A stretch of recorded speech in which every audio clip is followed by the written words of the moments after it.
What's up guys, it is Arch, and today we are talking about clans in video games.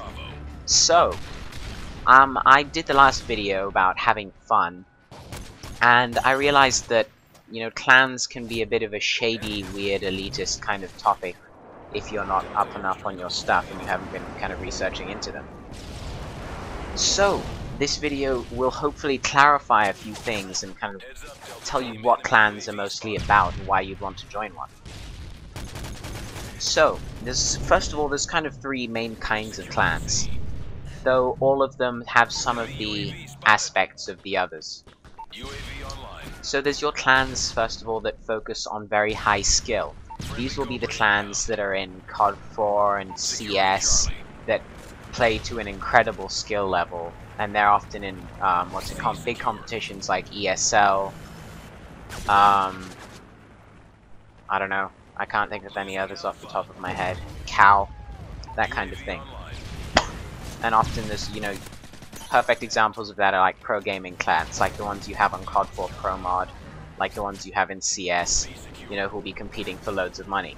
But then you can also have that same kind of clan, but they're not competing for money, they're just competing for status. So clans like this, they're often very hard to get into. You need to be an incredibly good player, and you need to be up to their standards. So often you'll have to do tryouts or a series of tryouts with different kind of, what do you call them, prerequisites or requirements in place. But, I mean, if you're a really good player and you're looking for that kind of competitive focus, like you're looking for other competitive focused players to play with, that is your first port of call. Check out high skill level clans. Right, next kind of clans. These are the exact opposite. They're clans that are based around purely screwing around and having as much fun as is physically possible.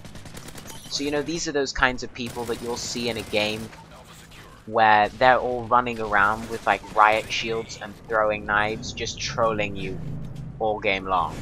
And they don't care if they're at the bottom of the scoreboard or the top of the scoreboard. They're purely about the fun. And that's pretty much what they'll do 24/7. So, if you're somebody who really loves screwing around and just messing with the other team, then that's your first port of call for a clan. So these kinds of clans, they usually don't have any kind of tryout or skill level requirement. It's usually just, do you fit the other members of the clan? Do you get along with them? Are you a cool person? That kind of thing. So the third kind of clan are those based around camaraderie. So they kind of they're a bit of a mix of both. And I mean, some of them will have tryouts and skill level requirements, but then others don't. So these are the clans that are based purely around kind of the friendship and the act of playing a game together and going for that win, working together towards something. Those kinds of clans. So with these, I've got some actual examples. Well, these are all of the clans that I've been in. I mean, all of the ones that I've been in have been the ones more based on camaraderie. So first one, AOD, Angels of Death. I was with them in the game Section 8, which was an FPS that basically no one played or knew about, but it was really good. And Bad Company 2. So I mean, they don't have any kind of skill requirement or anything, but they have a lot of very, very talented players. And that helped me to really accelerate in getting better at FPSs. So, they're very cool people, and I mean, they often have a scrim team as well as a kind of just player base for different games. So, that's a good place to go if you... Well, you can check out their games list. I'll have their site in the description. They play quite a few games, though they don't play COD. The second clan I was ever in was SOU, Scumdogs of the Universe.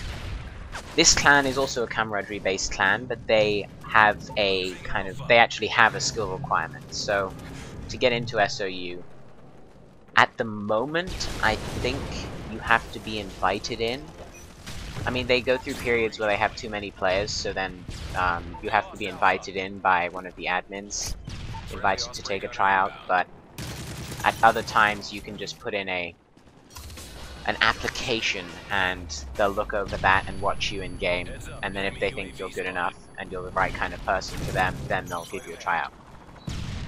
So clans like SOU, they do have a skill requirement. You do have to go to a tryout and you do have to meet a certain skill level. But also, they do have that aspect of just fitting with the members of the clan and having a good general attitude to playing the game.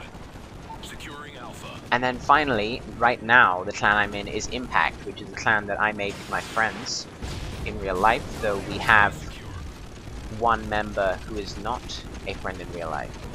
He is a subscriber, but he's a very cool guy.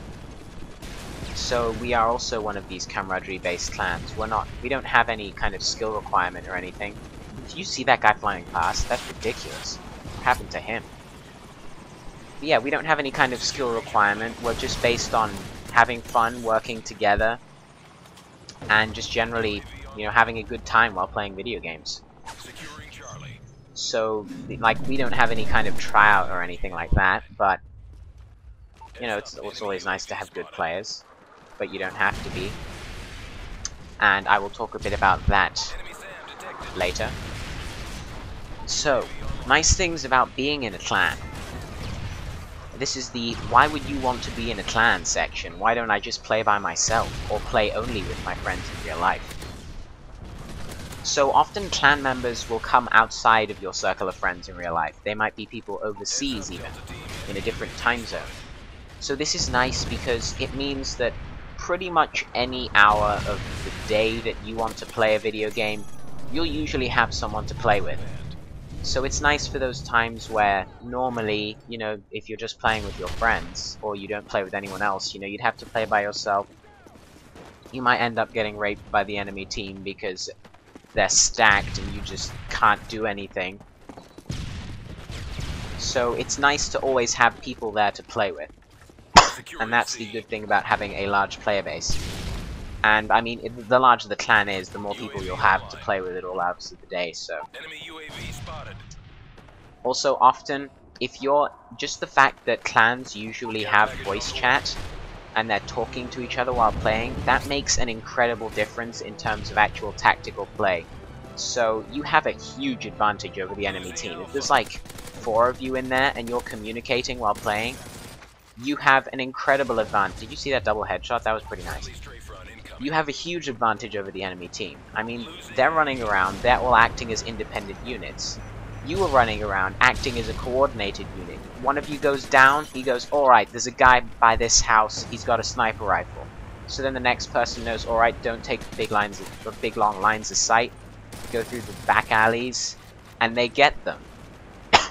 You know, and then you can run together even in-game and support each other so you die less.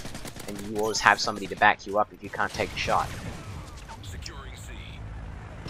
Next thing is, often good players gravitate towards clans, because often clans are involved in some way with competitive play, and good players tend to get more competitive than, like, worse players. So, the good thing about this is that, you know, if you're a good player and you don't like having bad players to play with, you know, you'll often have other good people to play with and you can just dominate all day. Haha, I'm capping a dom point. Puns. Puns, puns. They're so funny. So yeah, then the other thing is, if you're a worse player and you want to improve, it's brilliant for you as well, because if you're playing with good players, you will improve. Just the fact that you're playing with them, you'll kind of pick up the things that they do. You can ask them about things. You know, you might ask them, oh, how did you stop reloading so fast in COD 4? And they might teach you about reload cancelling. That kind of thing. Sharing of knowledge. Clans are very much about sharing of knowledge to improve everybody's time. Hey, I got the game-winning kill. Yeah, so it'll really accelerate your growth as a player and make you a lot better. Then the final thing is, once again, it ties in with just, it's a way to play with friends, so it's going to increase your fun playing with a clan. So then the final note that I'd like to end on, after I clear my throat, is find a clan that fits you. Don't try and fit some incredibly high standards clan if that's not what you really want to do. Find a clan that's going to be good for you and is going to help you have the most fun as a player. Thanks for watching. Please rate the video and subscribe for similar content. Have a nice day.